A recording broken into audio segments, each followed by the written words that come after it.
ओम श्री गणेशाय नमः।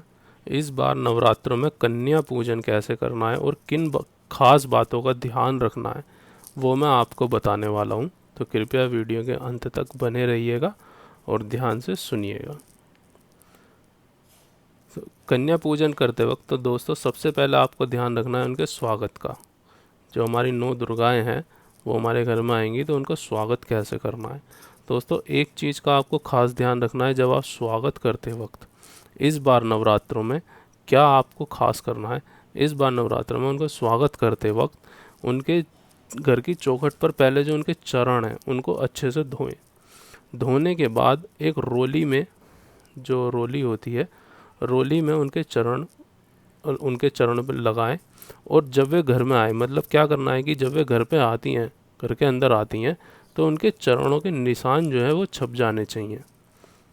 ठीक है, इससे दोस्तों आपके घर में धन धान्य यश सुख समृद्धि और ऐश्वर्य आता है। ये इस बात का प्रतीक होता है। उसके बाद दोस्तों क्या करना है, आपको आसन पर, उन्हें एक स्वच्छ जगह पर एक आसन पर बिठाना है। आसन पर बिठाने के बाद उनके चरणों को फिर से धोना है। चरणों को धोने के बाद, और इस बात का ध्यान रखें, उनका जो मुख है, जो 9 दुर्गाओं का मुख है वो पूरब या पश्चिम, इन दो में से किसी एक दिशा में होना चाहिए। ठीक है, अब आगे बात करते हैं जब उनको खाना। दोस्तों आजकल हम ध्यान ये देखते हैं कि बाहर की चीज़ें जो चिप्स वगैरह देते थे, ये इन चीज़ों को अवॉइड करें। आप उनको अच्छा देखो, जैसी भावना वैसा फल। आप जितना अच्छा देंगे, जितना हो सके दिल खोल के देंगे, उतना ही आपके लिए बेहतर होगा। अच्छा खाना, देसी घी में बना हुआ खाना, एक अच्छा बढ़िया खाना है, उनको स्वादिष्ट खाना उनको दें। और इस बार खाने में आपको क्या ध्यान रखना है, जो उनका भोजन होगा, भोजन में क्या ध्यान रखना है, एक तुलसी जी का पत्ता लीजिएगा। तुलसी जी का पत्ता उनके भोजन पे छिड़क दीजिएगा, या एक तुलसी जी का पत्ता देकर उनको दे दीजिएगा कि वो खा लें उसे, या उनके भोजन में छिड़क दीजिएगा। दोस्तों ये आपके लिए बहुत शुभ होगा। तुलसी जी का पत्ता आप उन्हें देंगे तो ये आपको बहुत अच्छे प्रभाव देगा।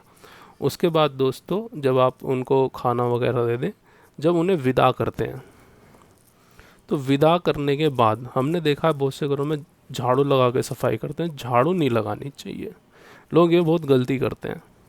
खाना खाने के बाद उनके पैर धोएं, पैर धोकर उनका आशीर्वाद लें। और विदा करते वक्त, विदा जब करें, विदा करते वक्त उनको उपहार दें।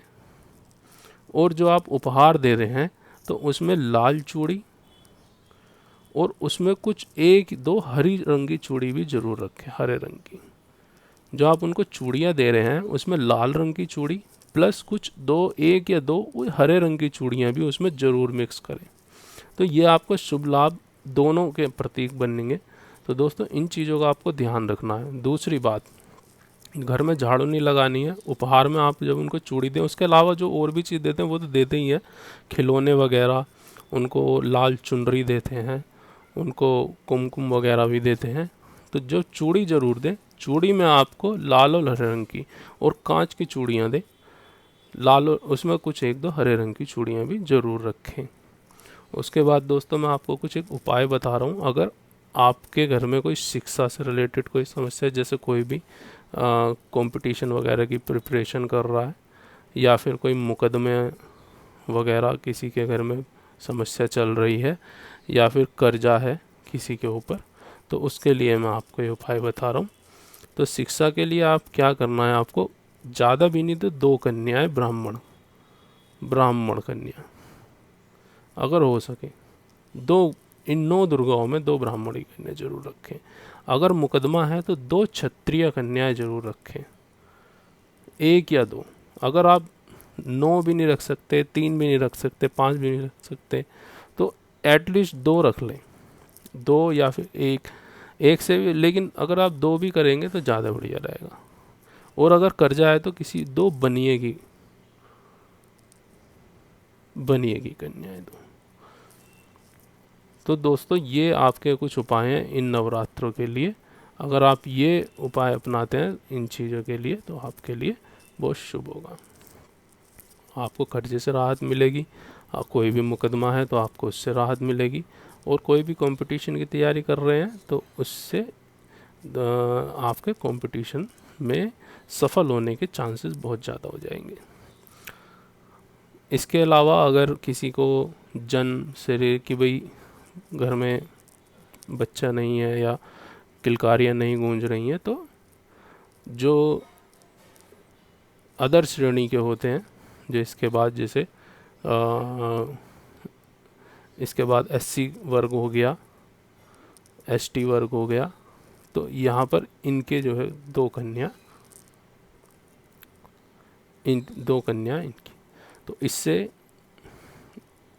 आपको बहुत लाभ मिलेगा। देखिए दोस्तों, माँ के दरबार में, माँ की नज़रों में सब समान है, और माँ के दरबार में देर है अंधेर नहीं। और इस बार के नवरात्रे ऐसी शुभ घड़ी में आ रहे हैं क्योंकि इस बार सूर्य चंद्र ग्रहण दोनों एक साथ हुए हैं। नवरात्रे इस बार बढ़ के आ रहे हैं, श्राद्ध पक्ष इस बार कम हुए हैं। तो इस बार के नवरात्रों को आप बिल्कुल भी ये ना समझें कि ये इस होते तो सभी बढ़िया है, लेकिन इस बार के नवरात्रों में विशेष आपको कृपा मिलेगी अगर आप ये कुछ काम करते हैं। तो अगर आपके ऊपर कोई शिक्षा मुकदमा अगर जैसी कोई चीज़ ऐसी नहीं है तो ये आप ये ज़रूर करें। वो जब वे घर में आती हैं रोली का टीका, ताकि उनके घर में जाते हुए चरण बन जाए, उनके पैर धोएं खाना खिलाने से पहले, जब विदा करते हैं खाना खाने के बाद खाने में एक तुलसी जी का पत्ता ज़रूर दें, और उपहार में लाल हरे रंग की चूड़ियाँ ज़रूर दें। तो दोस्तों, ये मैंने एक छोटा सा एक डिटेल्ड वीडियो बनाकर आपको कुछ जानकारी देने की कोशिश की है। इसके अलावा भी अगर आपके कोई भी सवाल है और आप पूछना चाहते हैं तो आप हमसे कमेंट बॉक्स में पूछ सकते हैं। कृपया करके वीडियो को लाइक और चैनल को सब्सक्राइब जरूर करें। धन्यवाद।